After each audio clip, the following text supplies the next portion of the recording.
What's up, YouTube? Tops85401 here, and I'm doing a video response for Rick, Vintage Oddball Cards. I've been busy just like you, Rick, and I finally got to watch your video about your beat-up cards, and man, you got some fantastic examples. Rick, you're not the only one whose fence blew over. Mine blew over too. So I'm having similar weather that Rick has been having. Lots of rain here in California. I guess for me, I'm lucky. The only thing really that's gone wrong for me is just my fence blew over. And I was able to repair it. But anyways, on to the baseball cards. Rick wants to see some absolutely hammered cards. And I am proud to say I have many absolutely beaters in my collection. But this video is going to showcase 3 for Rick's contest, because these 3 are true beaters. And I'll tell a little bit about where they came from. I'll talk about them a little. Here we go. So the first one is a T206. This thing is an absolute beater. Mike Donlon, I believe that is how it's pronounced. Maxa Jackson, if I'm wrong, comment if you watch this video. But here we go. It's a T206, Mike Donlon. And this card I found at an antique shop here in Santa Rosa where I live. And the dealer had all kinds of cards in there. And they were kind of overpriced for the most part. But I saw this card and it had a $5 price tag on it. And I was like, that is a no-brainer. A T206 for $5 all day long. But look at the corners. Look at all the creases. This card was well loved. The kicker is it is kind of a tough back. And the back is pretty stained. But it's an old mill cigarettes back. These are not easy to find. For all you T206 collectors, you know this is a very uncommon back. But some of the creases go all the way through. And this card is in a tobacco card insert in a screw down. So the damage is much more extensive than can be seen here. This card is hammered. So that's card number 1, Rick. I got 3 of them. This is probably the best condition of the 3.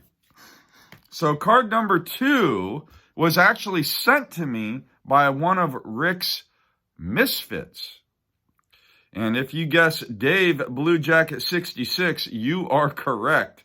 But he sent me this Jimmy Collins Connie Mack's All-Star card when Blue Jacket Dave was fresh in the YouTube community. And in the middle of it, it looks like it must have torn and it's ripped. So someone taped it, and that tape job was probably done at least 30 years ago. I mean, the tape probably would fall right off if I were to try to remove it. But I'm keeping it the way I received it. I don't want to mess with it. But man, check it out. There we go. We got a tape job, and of course it's been these were pop-ups, so the rest of the pop-up has been cut away, but there's the back of it. And it was rescued by a piece of tape and put back intact. So there we go, a Jimmy Collins. And this is, I believe, sometime in the 50s. I can't remember what year these were produced. But like 52, somewhere in there, early 50s, Connie Mack. There were a bunch of players in this. There's another one that Dave sent me, but that one is in much better condition. But this one's taped. So that's card number 2. And the third card is a card I found at my local card shop. This card is probably the most beat up card I've ever owned in my life. And I spent, I think, $18 on it. And the guy at the card shop offered it for $20. I went back and forth. I think I got it a tad bit under $20. And at first I wasn't going to buy it. And then I said, I got to buy it. Why? Why? Because it's a vintage Mickey Mantle card. And this one I decided to take out of the screw down. But look at how beat up this thing is. So first of all, the surface, there's actually on the sleeve right here, has been, the cardboard stock is completely gone, the glossy, the photo stock part of it. And I think this card was, at one point, a kid was rubbing it on the sidewalk. That's the only way I could figure how this damage got here. Is a kid was like scratching it on a sidewalk. Maybe they were flipping cards. If you guys know what flipping cards are, back in the day you used to have a baseball card and you flip it, you throw it up in the air, and if you called heads, all the cards that landed on facing up you got to keep, or no, maybe it was two kids that were flipping. And if they got it right, they got to keep both the cards. My dad was telling me about it. I never actually flipped cards.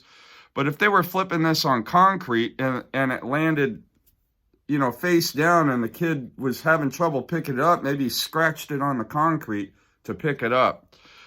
That's how I'm thinking this damage got here. And then in addition to that, there are many, many creases. But, I love this card. Why? Because there's a story. Now, I don't know what the true story is, but it's fun to think about. How did that damage get on that Mickey Mantle card?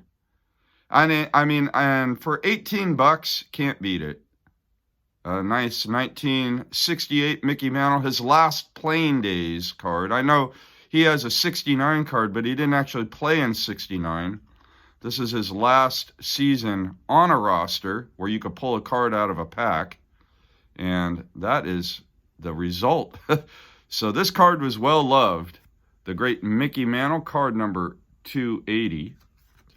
And there's the back. The back isn't too bad. So I don't have anything where kids drew on it or anything like that. This is just natural wear from the life of the card in some kid's collection or whoever had it. So that's it, guys. I'm putting this Mick back in the handy dandy screw down.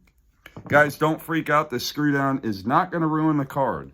I know a lot of people freak out about that. Of course, I'm joking about that. So guys, there we go. These are my candidates for the Rick Vintage Oddball Card Contest. Comment down below. Let me know what you think. These, if I got more hammered cards, I can't think of them on the top of my... I got some pretty bad ones, but these are true beaters.